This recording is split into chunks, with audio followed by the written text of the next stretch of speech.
California. Good afternoon, and welcome to another edition of the SoCal Sports Show. Today we have quite the show, as we have a lot to get to in the world of Southern California sports, such as El Tráfico ends in a 2-2 tie. A little bit anticlimactic, but it is what it is. Also, we had San Diego FC drawing with Sporting KC, as they didn't really have a rivalry just because they're a new team, but it is what it is when it comes to them. But how about the Angels surprising everybody in terms of this great week? Sweeping not only the Athletics, but the Dodgers as well? What? Is this a little bit of some falso, or are the Angels for real? Can't say the same for the Padres. They've lost 6 straight, getting swept by not only the Mariners, but the Blue Jays. That is ugly. We'll have to wait and see if the Padres can get back on track. The Dodgers look pretty solid after getting swept by the Angels, but their lead on the NL West is starting to loosen as the Giants are kind of right behind them. Also, UCLA has advanced to the Super Regionals in terms of the NCAA softball tournament, getting kicked out the other USC, aka South Carolina. Also, speaking of a certain rivalry, what Southern California rivalry will be discontinuing when it comes to a team from SoCal? All that more here on the SoCal Spring Sports Show. This is Teran Rodriguez bringing you another edition of the SoCal Spring Sports Show here on IE Sports Radio, your direct feed for all that is sports.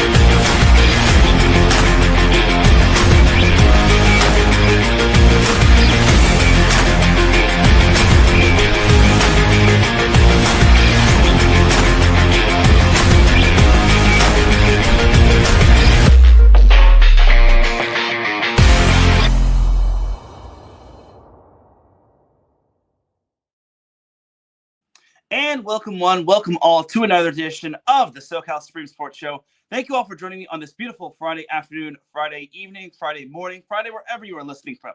Either way, you've made your way in episode 230 of the SoCal Spring Sports Show. Without any further delay, let's begin. But first and foremost, the SoCal Spring Sports Show would not be where it's at without IE Sports Radio providing the platform to go live on YouTube, aka StreamYard. Please do follow IE Sports Radio on several different social media platforms such as X, Instagram, Facebook, TikTok, and YouTube, or just the first 4. Please do subscribe to us on YouTube. It would greatly mean a lot. We're trying to reach 500 subscribers. We just cracked 400 subscribers, so with your help, we could definitely make it happen.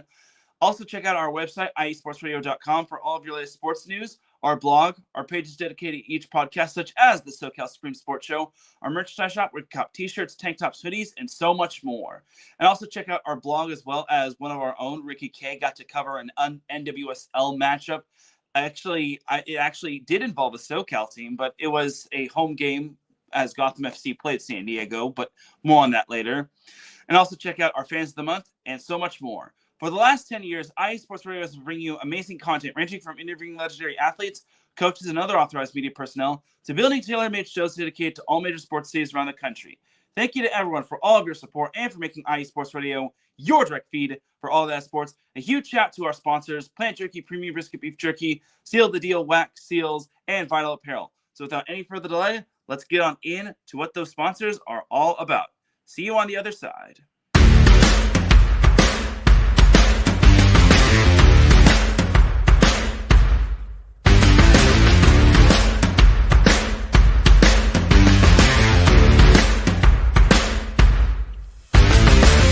IE Sports Radio fans, this show is brought to you by Planet Jerky Premium Brisket Beef Jerky. Planet Jerky is the official jerky of the 2022 California League champion Lake Elsinore Storm, Single A affiliate of the San Diego Padres. This all brisket jerky has gluten-free options, contains no MSG, no sodium nitrate, is low in sugar, and high in protein. Go to their website at planetjerky.net and follow them on Instagram at Planet Jerky. Planet Jerky, the jerky that's on a whole other planet.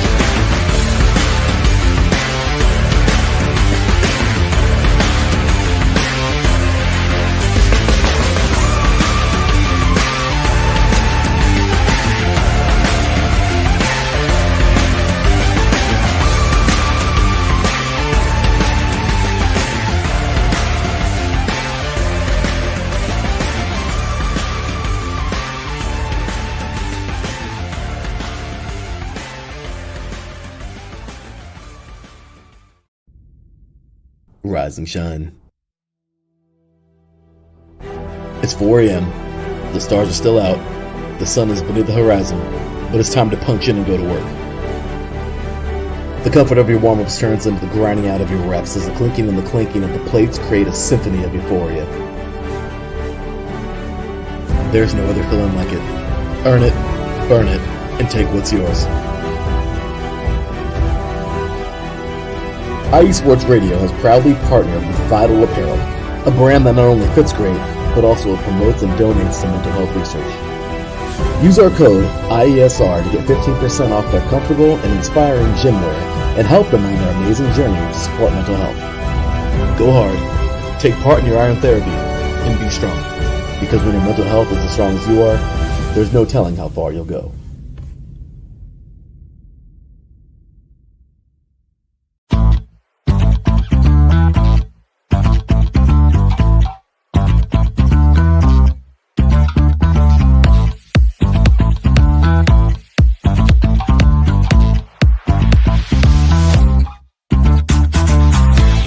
Hey there, IE Sports Radio fans. Be sure to check out our sponsor, Seal the Deal Wax Seals by Cecilia B. You just finished your very own wedding or baby shower invitations and you're looking for that extra special touch? Maybe you just wrote a letter to a relative or a friend and you want to add to their smile when they receive it. Then seal the deal with Cecilia's handmade sealing wax stamps for your invitations, letters, and gifts. You bring the deal, we'll bring the seal. You can find them on Instagram at sealthedeal_wax stamps and on Facebook, Seal the Deal Wax Seals.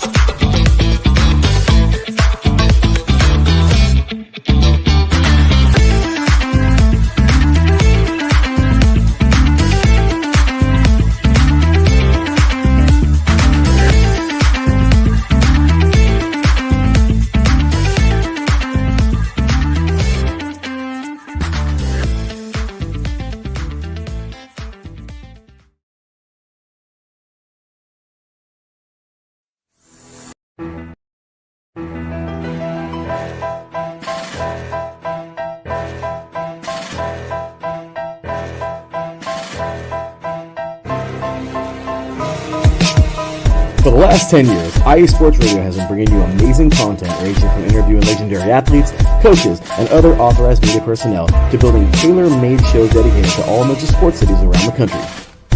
Make sure to follow us at IE Sports Radio on X, Instagram, Facebook, TikTok, and YouTube to keep up with the latest in sports and with all of our shows. Also, make sure to check out our daily updated website at iesportsradio.com. At iesportsradio.com, you can see our daily show schedule and check out all of our show pages with personal bios to learn a little bit more about each of our awesome hosts. In addition to our show pages, you can catch the IE Sports Radio blog, Hall of Fame, Fans of the Month page, and our merchandise shop including t-shirts, tank tops, caps, long sleeves, hoodies, and more. For now over a decade here at IE Sports Radio, we've continued to be by the fans, for the fans, and we thank you all for your support and for making IE Sports Radio your direct feed for all that is sports.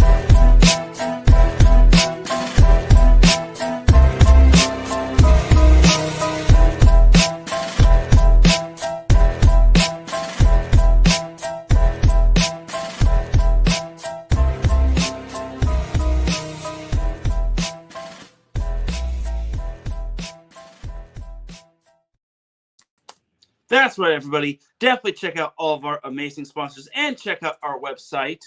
iSportsRadio.com. It would greatly be appreciated. And we thank our sponsors for being the official sponsors of iSports Radio. And the way you can follow the SoCal Supreme Sports Show on social media is on X, formerly known as Twitter, at SoCal Show IESR. And you can follow me, the host, personally on X, formerly known as Twitter as well, at Teran Rodriguez 1. So without any further delay, let's get on into the SoCal sports action. Before we get on into that, I actually do want to go over the comments. Brian Francione is in the chat room. He says, "Good afternoon, Teran. Have a great show." Thank you, Brian. And then Larry pops in the chat room. He says, "SoCal sports pissed me off." Yes, I think we could all attest to that when it comes to that. And then Ralph Cleese says, "Good afternoon, Teran. Have a great show. Let's go." Thank you, Ralph. And then Ralph also, he basically echoes what I say.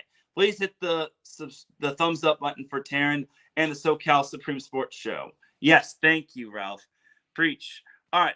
But before we get on into the SoCal sports action for real, I would like to wish happy birthday to Aaron Donald, a.k.a. D99, a.k.a.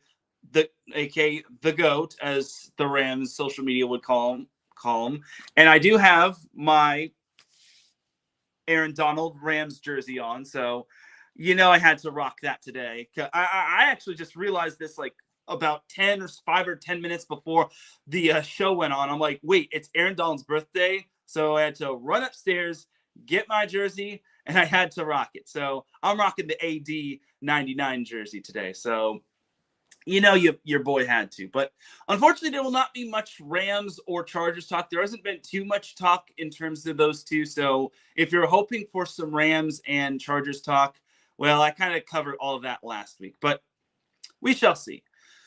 All right, with all that said and done, now let's get on into the SoCal sports action. So let's start with some MLS. We're not going to have too long of a show as opposed to past weeks, but we'll try to make this as entertaining as possible. So we'll start off with some MLS.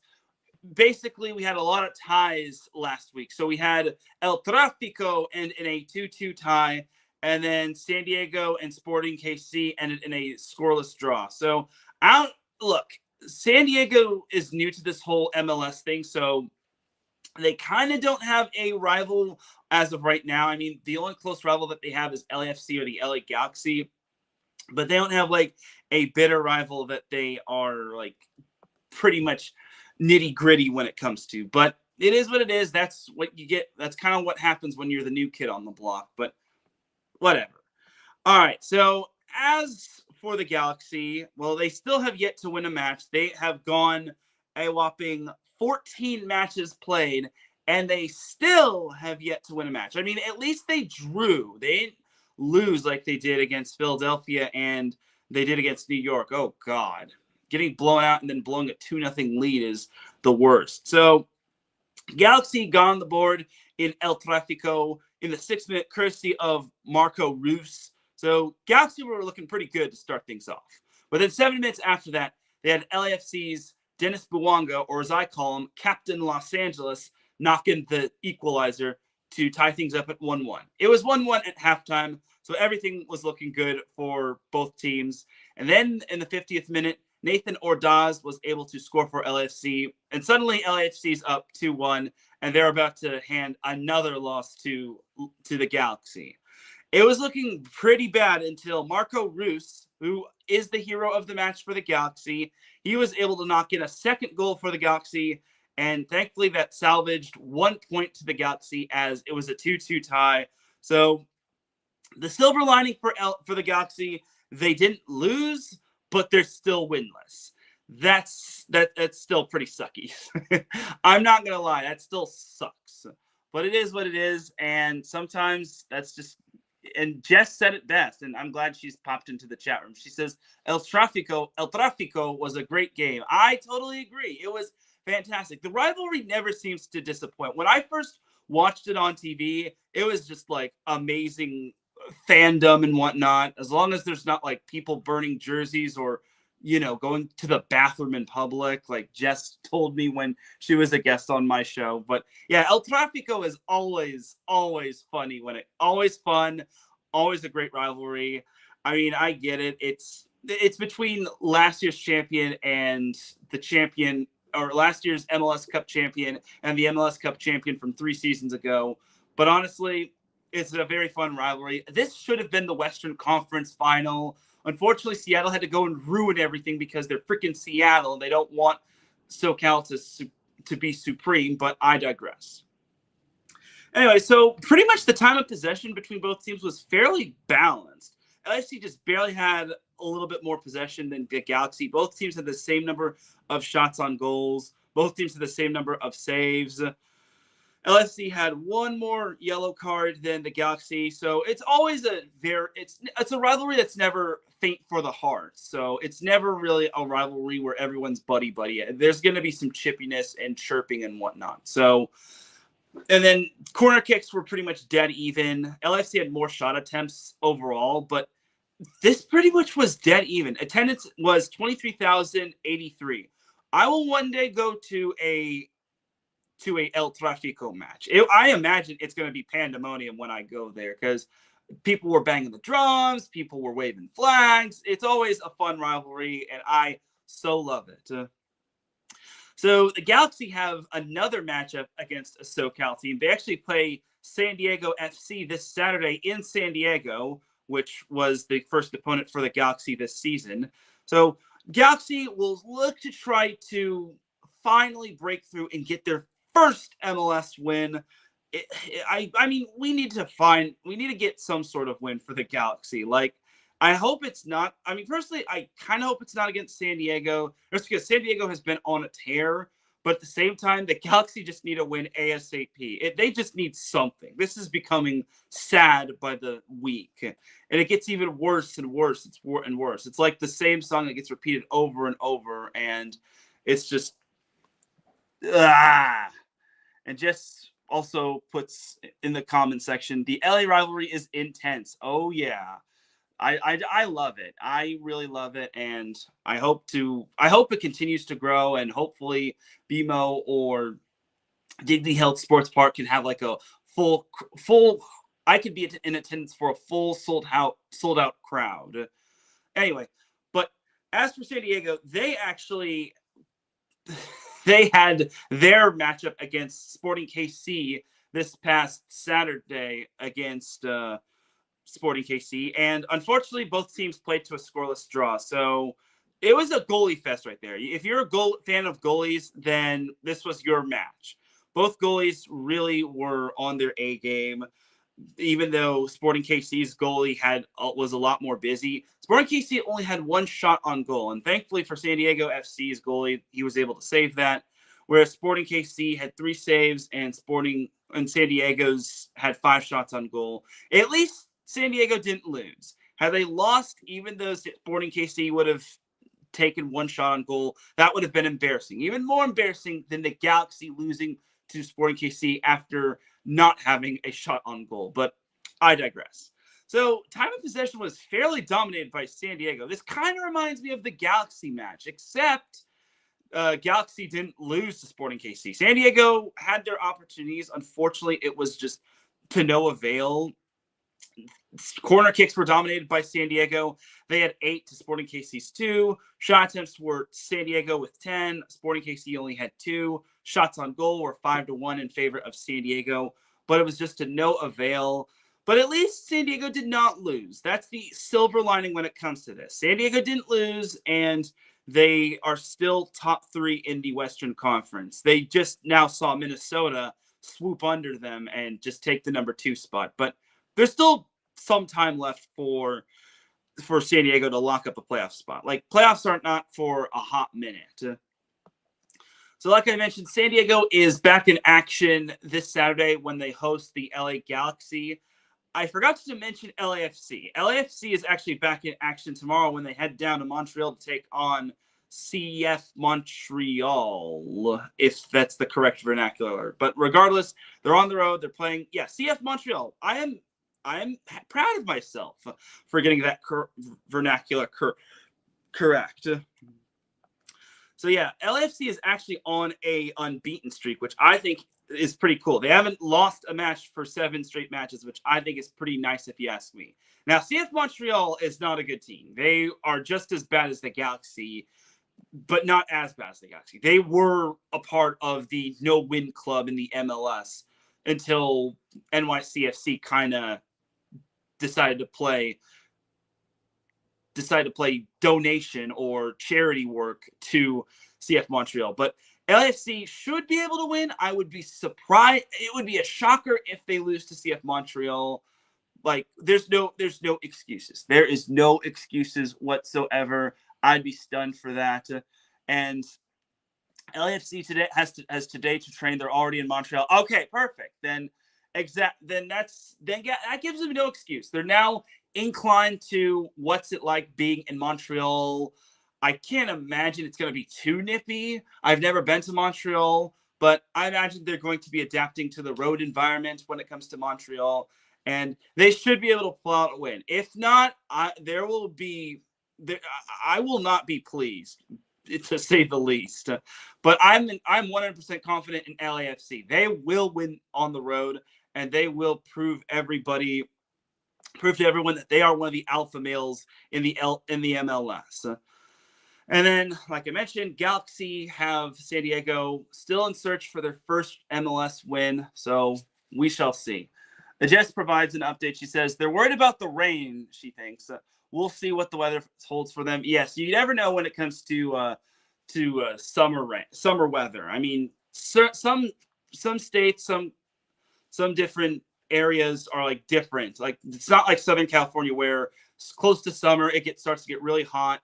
Except with the exception of today where I'm at. It's not even, I think it's going to be just 70 as the high, but I digress. But either way, close to summer weather gets pretty iffy if you ask me. But all we can just do is wait it out. Time will tell. So, and yes, Jess had a snow last week where she's at. She's based out of Colorado. So, yeah. Anyway, so let's move on from the MLS. Let's jump on over to some NWSL. So this matchup, San Diego Wave FC versus Gotham FC, this match actually had IE Sports Radio in the hizzy, or in the house, as Ricky K, the host of New York State of Sports, actually was in attendance. And I got to give him a SoCal Supreme Sports Show salute when it comes to that, just because that's pretty awesome to see a member of IE Sports Radio at a professional sporting event. And this is a professional sporting event. I mean, I go to collegiate sporting events, mainly volleyball. I have to say it.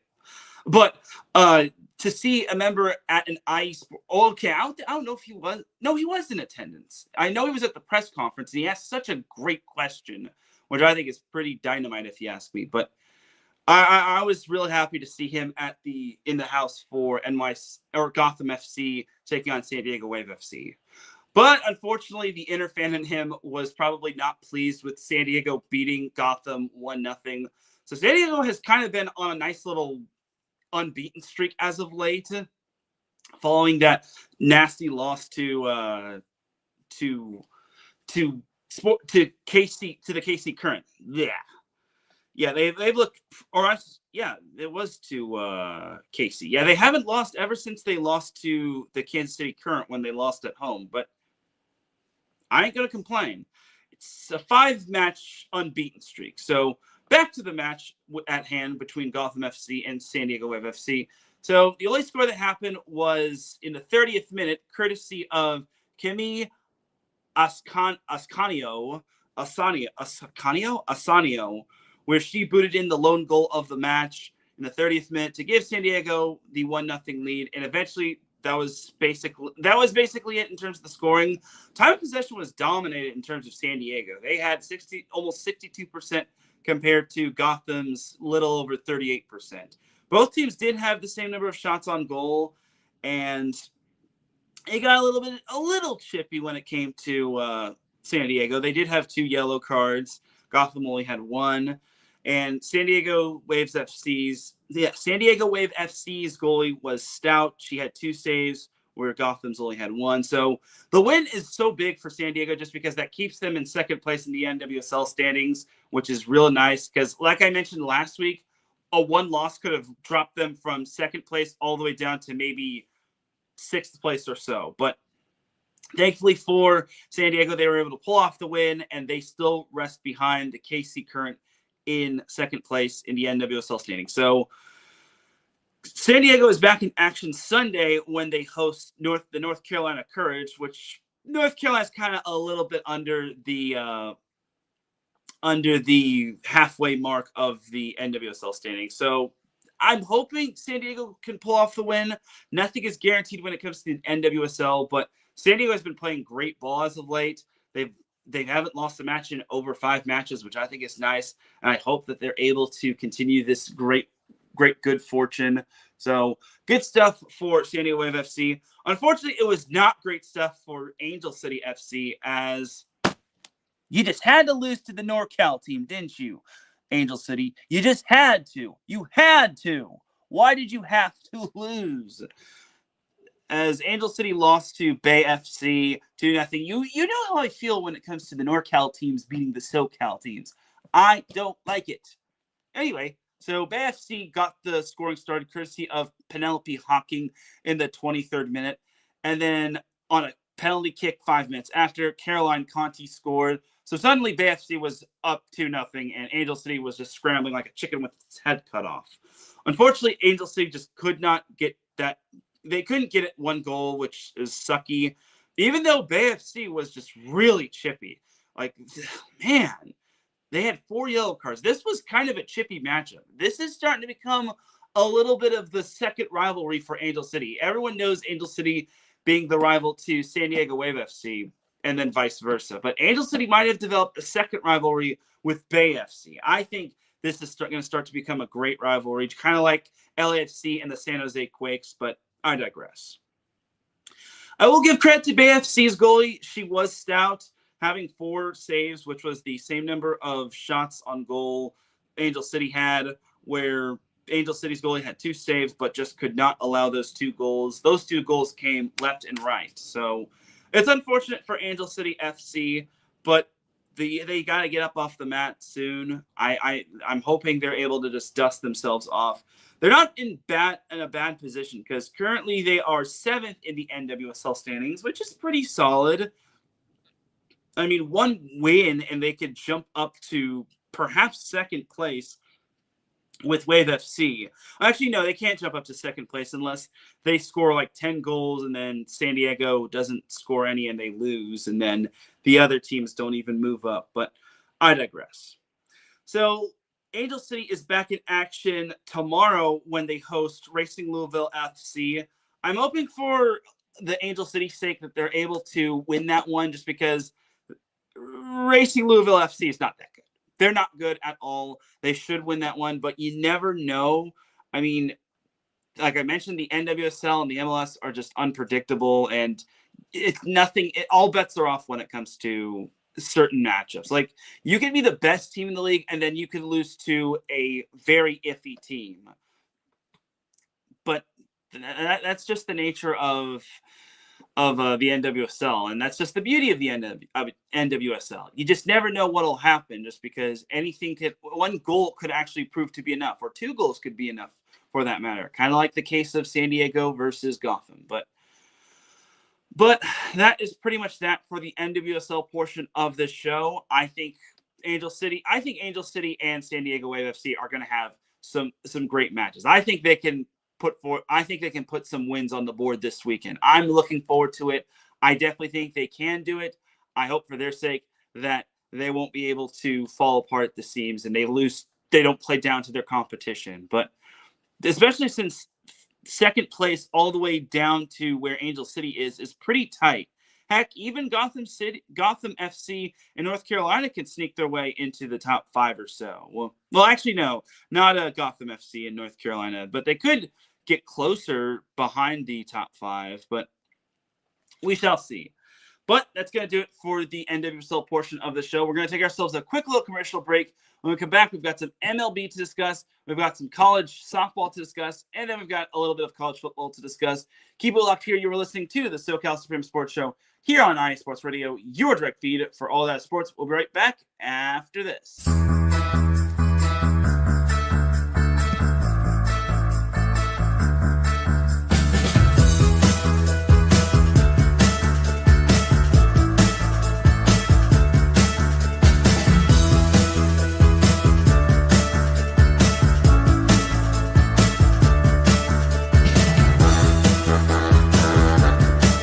What's up, New York? This is Ricky K coming at you with the NY State of Sports, a new show here on IE Sports Radio, your direct feed for all that is sports.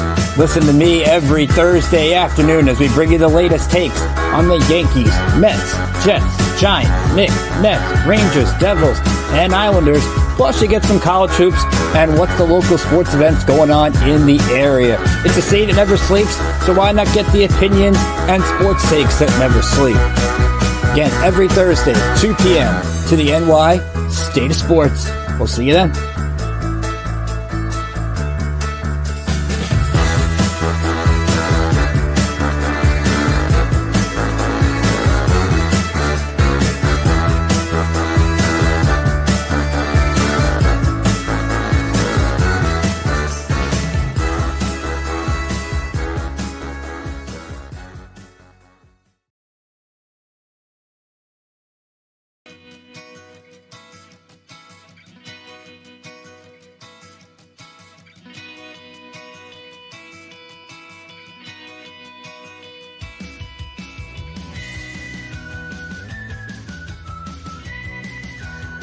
Cleveland and Columbus sports fans, I've got the show for you. I'm Jen B, host of the Show of the Land right here on IE Sports Radio, your direct feed for all that is sports. You want football?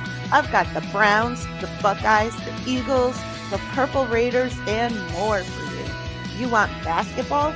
I've got the Cavs and the Charge for you. You want hockey? I've got the Blue Jackets and the Monsters for you. You want football, aka soccer? I've got the Crew and the Crunch for you. You want volleyball? I'm going to unleash the fury for you. You want more Cleveland and Columbus sports? I've got them all for you, from the majors to the minors to the college rinks. Catch me, Jen B, every week on the Show of the Land right here on IE Sports Radio, your direct feed for all that is sport.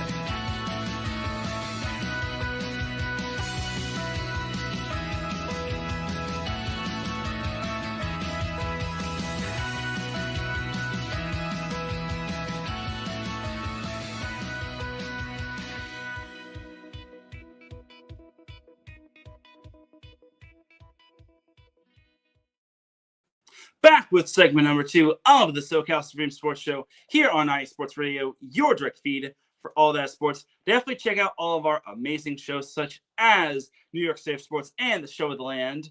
But with all that said and done, let's get back into the SoCal sports action. So let's talk a little MLB. And this was such a wild weekend in the MLB. The Angels swept the Dodgers, and this past week they swept the Athletics. We don't know where the Athletics are now, but man, the Angels had such an amazing week last week. Like, where is this Angels team? Why can't this Angels team just be consistent all season? Like, the fact that they swept the Dodgers in the Chavez Ravine is just absolutely flabbergasting. Like, I think they're the first team to sweep the Dodgers in a 3+ game series. I know the Cubs swept the Dodgers in two game series, but what the heck? It's crazy when you look at it. Like, I don't even remember I think the last time the Angels swept the Dodgers in Chavez Ravine was maybe 2019 when they had that nice little win streak. And then, yeah, it's the first 3-game series. So this is actually the first freeway series sweep in terms of 3 games or more since 2010. That's how long it's been when it comes to the Angels sweeping the Dodgers in a 3+ game series. So yeah, that is pretty astounding if you ask me. So Ricky Keeler, our host of our baseball show, he says Taylor Ward has been incredible. Yes, Taylor Ward has been absolutely on a tear as of late. He has been incredible. Ricky, in addition to being the host of our New York show, by the way, great article, great recap, and great coverage of Gotham FC, San Diego Wave FC. He is also the co-host of the Bullpen Bulletin, along with Ricky K and Alden K. Or I'm sorry, not with Ricky K and Alden, with Alden K and Mike Pat. He does an incredible job with that baseball show. And yeah, Taylor Ward has been incredible as of late. So I think that is pretty awesome if you ask me. And Jess actually makes a comment. She says the Thompson sisters are off to the women's. Oh no. Well, that's good, but it's kind of bad for said team. But anyway, so getting back to what Ricky said, yeah, Taylor Ward has been on a tear, and the fact that the Angels swept the Dodgers in the first 3-game freeway series is pretty awesome, if you ask me. So the first game was actually on Friday, and I didn't have too many high hopes for the Angels, just because they were coming off of losing 2 out of 3 to the Padres, and then playing at the Chavez Ravine was tough. But they were able to take down the Dodgers in Game 1, 6-2, and then they took down the Dodgers in Game 1, 6-2, and then Game 2 they took them down 11-9. So a little bit more of a high-scoring affair, but nothing the Angels couldn't really handle. As believe it or not, that second game was actually the debut of Clayton Kershaw. So yeah, talk about a bad weekend to be Clayton Kershaw and coming back to the Dodgers. And then the final game of the series, the Angels took down the Dodgers 6-4, which completed the sweep, which hasn't been done in a 3-game series since 2010. So this always happens with the Angels. They always seem to have some big win streak, because they also took down the Athletics 4 times this past week, winning Game 1 on Monday 4-3, then Game 2 on Tuesday 7-5, and then winning on Wednesday and Thursday by scores of 10-5 respectively. So the Angels love to really do this. They love to have this win streak to make people think, oh, the Angels are actually pretty good, kind of like the start of the season. And then they go on this losing streak, and now they have another win streak. It's like the whole, my team lets me down, my team starts to get hope, I start to believe again meme. So me on that triangle meme is I'm starting to feel hope, or this team gives me hope. So, but do I think that the Angels can really keep this up consistently? We shall see. I mean, they've got the Marlins this year, and Miami has been awful this year. Miami is bad with a capital B, if you ask me. So I don't want to hold my breath when it comes to the Angels continuing their winning ways. They have the Marlins, but then it starts to get really tough. After Sunday, the Angels host the New York Yankees, and then they've got the Cleveland Guardians, which that's going to be another tough matchup. Then they've got the Red Sox, which can be a little bit of a tough one since Boston is second in the AL East. Then they got Seattle, which has been all on a tear as of late in terms of the AL West. So the good fortune has been great for the Angels, but we all got to realize now the real season starts to come when it comes to this gauntlet. And then Brian says that the Red Sox got a first baseman from the Angels. Oh, okay, cool. That's interesting. Okay. So didn't really quite read into that, but I didn't have high hopes for I'm not going to lie. I didn't have high hopes for the Angels against the Dodgers, but the fact that they've won 7 in a row, and they're actually not dead last in the AL West. They're now tied for 3rd with Texas in the AL West. But again, I'm not going to hold my breath. I mean, the AL West hasn't been all great. I mean, the AL West is kind of down when the Seattle Mariners are leading. And we all know that's not going to last for too long. I'm sorry to say this, Mariners fans, but that AL West lead is not going to last too long for you all. It's only a matter of time before the Mariners crumble. That's my full-on prediction, but I digress. Anyway, but yeah, that's the Angels right there. The Dodgers did bounce back nicely. They took 2 out of 3 against the Arizona Diamondbacks, as they lost the first game on Tuesday, but they were able to rebound nicely by taking the next 2 games, which has been real good for the Dodgers. The wins actually helped keep the Dodgers afloat in the AL West or NL West, as they're actually 2 games ahead of those dreaded San Francisco Giants, which are actually they're actually pretty closer than expected, but whatever. So the first game, the Dodgers lost 9-5. And then the second game, the Dodgers wound up winning 4-3. And then the final game, the rubber match, The Dodgers wound up winning 3-1 yesterday. So you had that right there in terms of the Dodgers, and that was nice. That was a nice way to get back on track. I mean, that should not happen though. Like, they can't lose to 3 in a row to a lowly Angels team.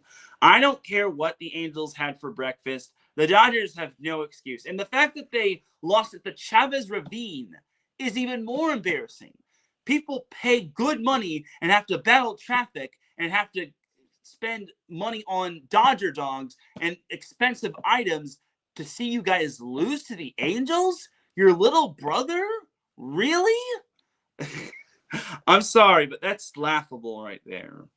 But at least they got back on track against the Diamondbacks. Now, they actually have a nice little gauntlet of their own. They've got the New York Mets this weekend, and they actually play them on ESPN on Sunday Night Baseball. Then Monday, Tuesday, Wednesday, they're in Cleveland to take on the Guardians. Friday, Saturday, and Sunday, the Dodgers play the Yankees, and that's going to be a nice little rematch of the World Series. And the final game between the series between the Yankees and the Dodgers is going to be on ESPN2, just because ESPN loves to put the Dodgers and the Yankees on national TV. It's to be expected. And then after the Dodgers have a 3-game series against the Yankees, they have a 4-game series against the Mets. Then it kind of starts to ease up a little with the St. Louis Cardinals coming in the weekend after they take on the Yankees. And then they got San Diego, then San Francisco. Whew, man, that's a brutal gauntlet right there. I don't think it starts to ease up until they take on the Nationals or the Rockies or both. Regardless, I'm hoping for the Dodgers' sake they can remain consistent, because if they're struggling against the Angels of all teams, I don't know.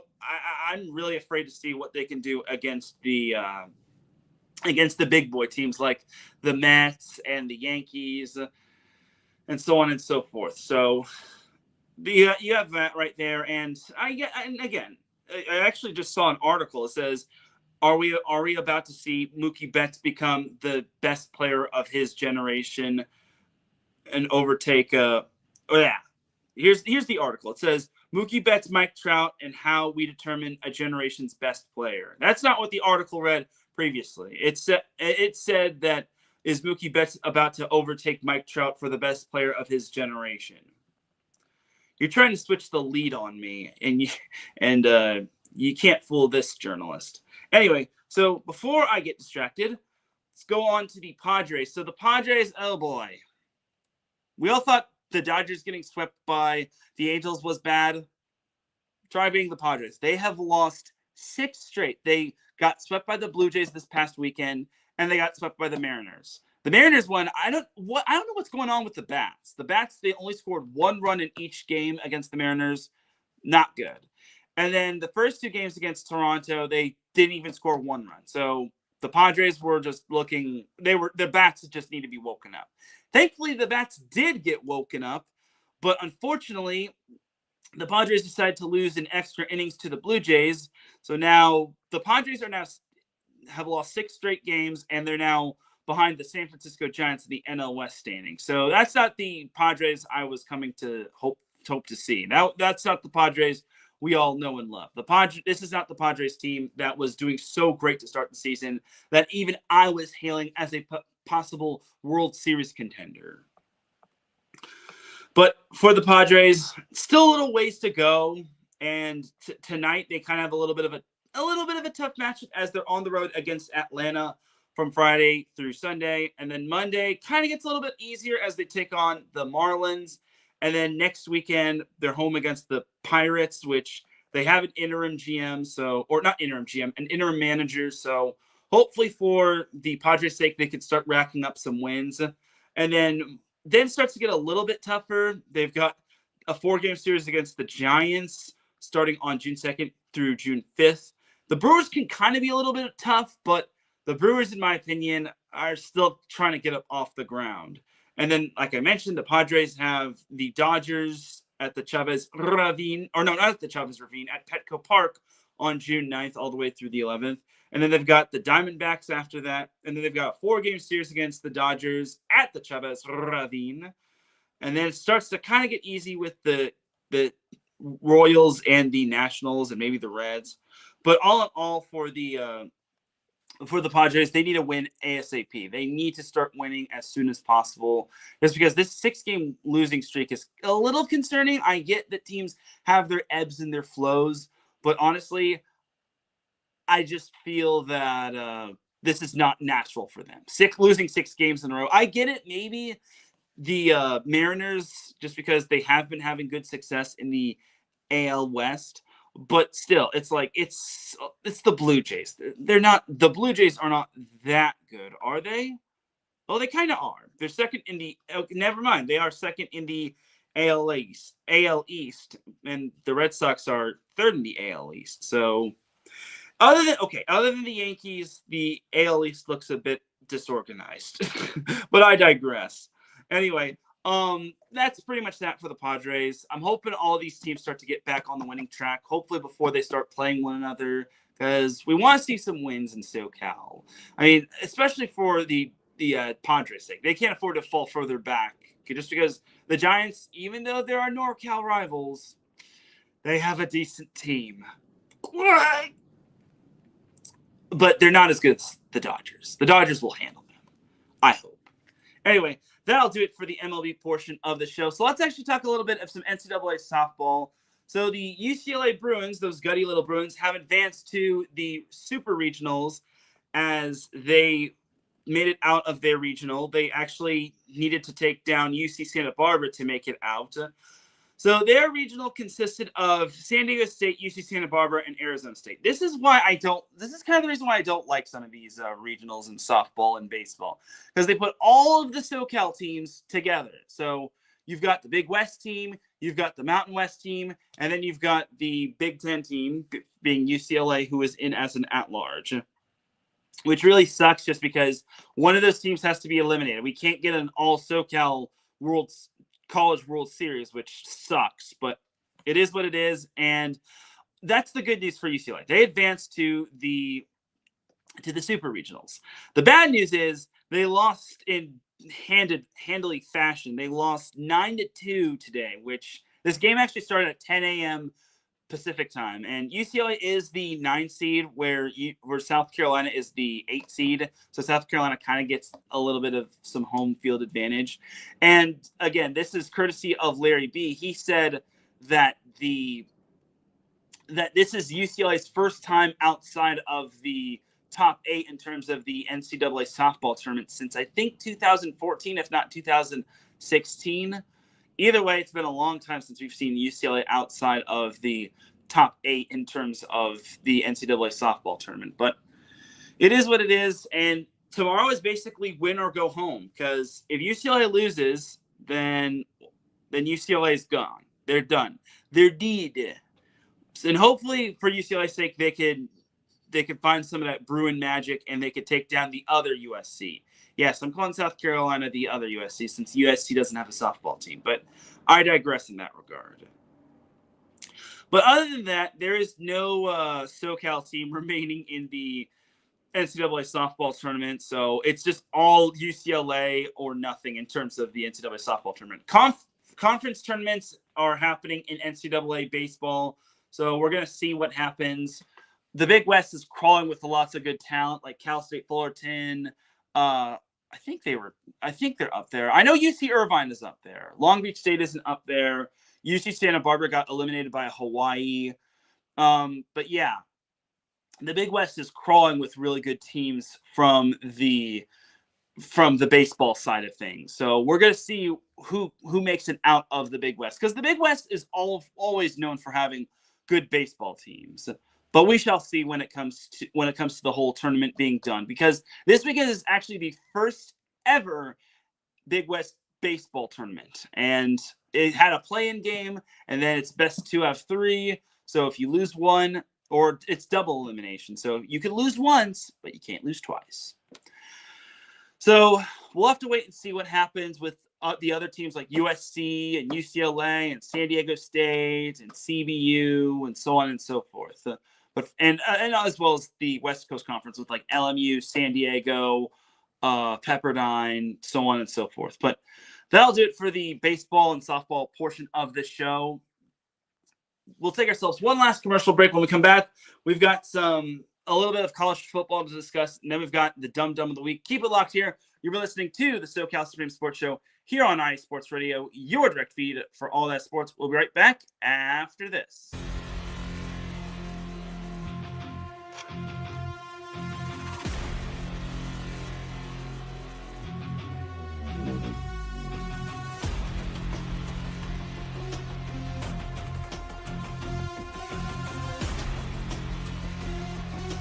What's up, Pittsburgh? This is Ralph Calise, the host of the Injury Report on IE Sports Radio, your direct feed for all that is sports. Are you that passionate diehard Steelers, Penguins, Pirates, or just a Pittsburgh sports fan?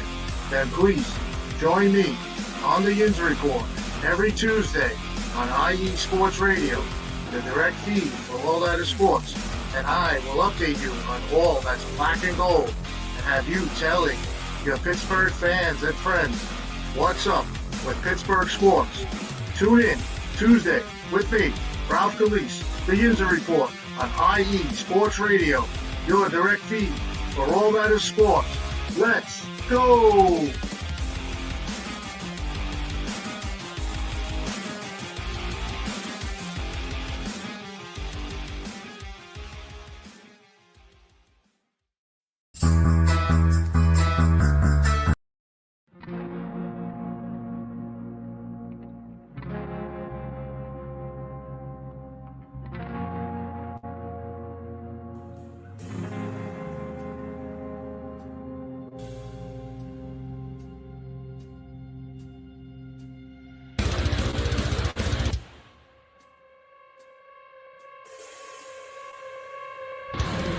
Hello, IE Sports Radio family and other sports families. My name is Alden Kay, and I want to welcome you to the AZ Sports Zone on the IE Sports Radio, your direct feed for all that is sports.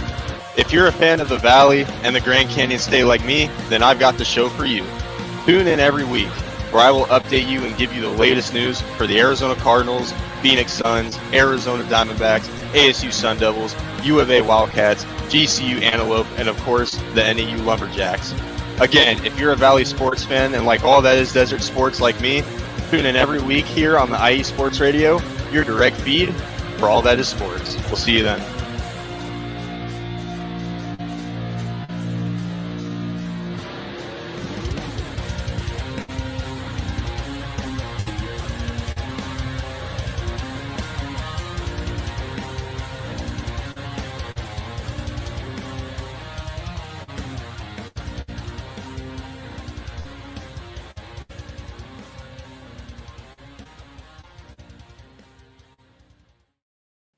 And we are back with the final segment of the SoCal Supreme Sports Show here on IE Sports Radio, your direct feed for all that sports. Definitely check out those two shows, Yin's Report and AZ Sports Zone. They'll actually be happening later on in the day.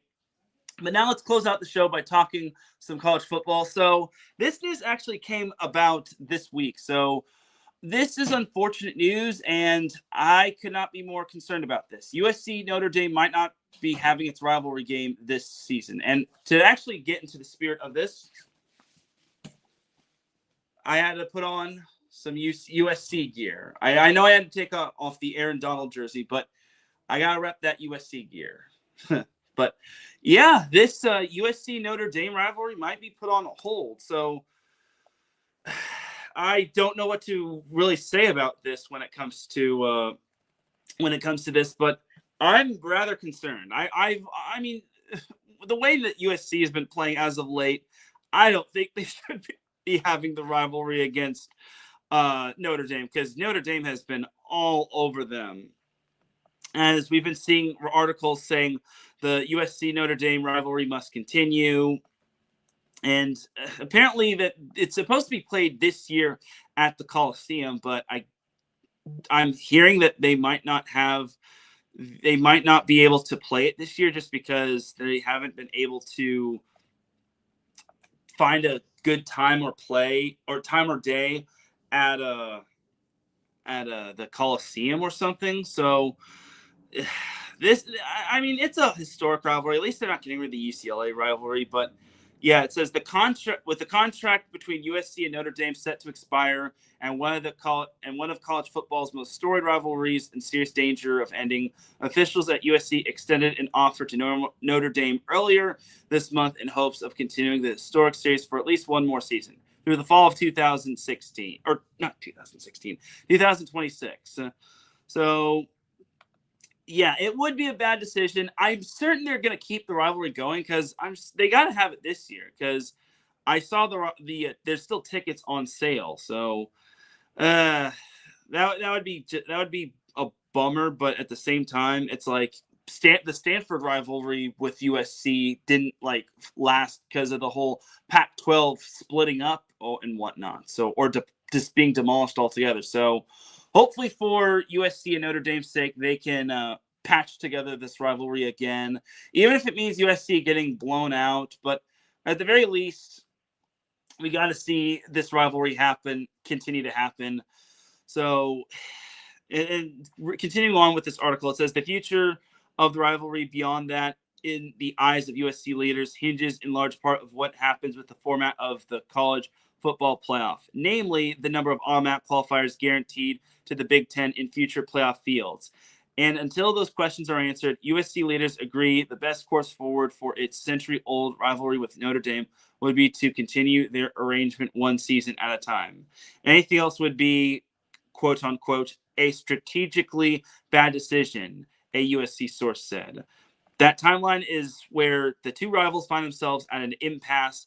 Notre Dame is seeking a long-term extension of the series, and an interview with Sports Illustrated earlier this week, Irish athletic director Pete Bavaquea not so subtly suggesting that it was USC putting the rivalry at risk. Look, bottom line is this. Agree on something and just let bygones be bygones and just agree on something. I don't care if it's for 1 month, 1 year, or 2 year. Just agree on something. For goodness sake, stop acting like kids. Just do it. And I've been seeing that USC is several different sides of the story, that Notre Dame is backing out and then USC is backing out. Look, I don't care who's backing out or not. All I just want to see is this rivalry patched up and we just play this like adults. All right? Yeah, I know it's a slow news week when it comes to SoCal sports, but this is kind of getting a little frustrating if you ask me. I can't stand this whole thing. I mean, let's just let this rivalry continue and let's just not let anything else be of it. Anyway, so that's going to do it for some USC college football news. So now let's go over the Dum Dum of the Week. So Dum Dum of the Week is the award I like to give out to. No one is safe from this award. The Dum Dum of the Week goes out to someone or something or an organization that does or says something dumb. So in regards to that, that's actually what I was talking about when it comes to USC Notre Dame is actually perfect segue to go into Dum Dum of the Week. So I'm not going to give Dum Dum of the Week to USC or Notre Dame. Oh no. Sports Illustrated, Sports Illustrated actually had a article come out with someone threatening to do something very stupid. So this is probably the most weirdest thing that I've read, but apparently a USC booster reached out to the board of USC trustees, and that one person said he will take the Trojans out of his will if the rivalry between Notre Dame and USC in football is canceled. I'm not kidding you. And at Inside USC says some USC boosters are beginning to reach out to the board of trustees about the future of the Notre Dame game. One said he will take USC out of his will if the rivalry is canceled. I'm not kidding you. I don't make this stuff up.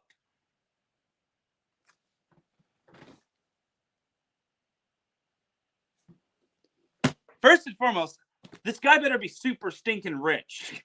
Because if he's like a diehard, but he's not made of money, I don't think USC will be missing you in terms of not being in your will. Second and foremost, who does that? Who puts USC in their will? Unless USC football saved this man's life, I don't want to hear it. And third, we are getting overstipulated over a rivalry game. Like, if you're going to try, I can't really tell if he's being for real or if he's joking. Like, first and foremost, who puts USC in their will to begin with? Like, that's just boggling, if you ask me. Like, I don't get it. This is something that maybe Larry B and I would do when it comes to USC. But what? You're going to take USC. Why did you put USC in your will to begin with? Like, shouldn't your will just be like your family and your friends? Like, why is USC going to inherit what you have? Like, unless this person is like a former player. If it's a former player or coach, it's understandable. But if it's a fan that's saying, I'm not going to put USC in my will, so be it. USC is not going to lose sleep over you. Take him out of your will. But your will is your will. Your will should belong to people of value and whatnot, not to a four-year university. So I'm really just baffled by someone saying that USC will get taken out of the will if the rivalry is canceled. We're taking them out of one will, and also just because of one rivalry being canceled. I mean, they canceled the USC-Stanford rivalry, and you didn't take them out of your will. So why are you taking a university out of a will just because another rivalry is being canceled? So I don't know what to say about this. This is boggling. This is baffling. I'm surprised someone would say something like this. I'm surprised someone would put a university in their will to begin with. But I'm baffled by this. So to this one person who had USC in their will, color me crazy, color me baffled, but you're dumb of the week. I just can't justify this. Maybe I'm missing something. Maybe this guy is a true diehard. Maybe he's been a fan of USC ever since he was a little baby. But still, to put a university in your will when you might not even be made of that much, you better be a trillionaire. Because if the school inherits whatever little that you have, and it's not going to like your kids or your other family members or your close friends, then you're doing your will an injustice. So to this person who's going to take USC out of the will if the Notre Dame rivalry and USC rivalry is canceled, you're dumb of the week. There's no debate on it. Anyway, that's going to do it for dumb of the week. I can't believe people nowadays. It's like, and reading more on this article, it says that's how much this series means to most members of the USC Trojans fan base, including those who help keep the program running with their donations. Okay, I understand that, but still, it's like, you don't want your will to go to like your family members and whatnot. Like, what? I'm just skimming through this article, and this is just baffling, if you ask me. Like, not even I would put my alma mater in my will. But I digress. Anyway, that's going to do it for this week's episode of the SoCal Supreme Sports Show. Thank you all very much for tuning in. If you listen live, I appreciate you. If you listen on the playback, I appreciate you. If you listen at work, I appreciate you. If you listen at any time, any place, anywhere, I greatly appreciate you. I will be back on Monday for the 300th episode of Set Point. Yes, 300, my dudes and dudettes. I can't believe Set Point has reached 300 episodes. I'm thinking that I'm going to be starting the show at 3 p.m., but keep on the lookout for when Set Point will be starting. But until then, have yourself a great weekend. Enjoy all the SoCal sports action. Enjoy all of the close to summer action happening. Enjoy all of the summer things, because it's starting to get hot and warm. Even though this week it's supposed to be in like the mid 60s, but I digress from where I'm at. But until then, have a great rest of the week. Enjoy the weekend. Enjoy all the SoCal sports action. And just remember, SoCal is for SoCal. See you all on Monday. Peace.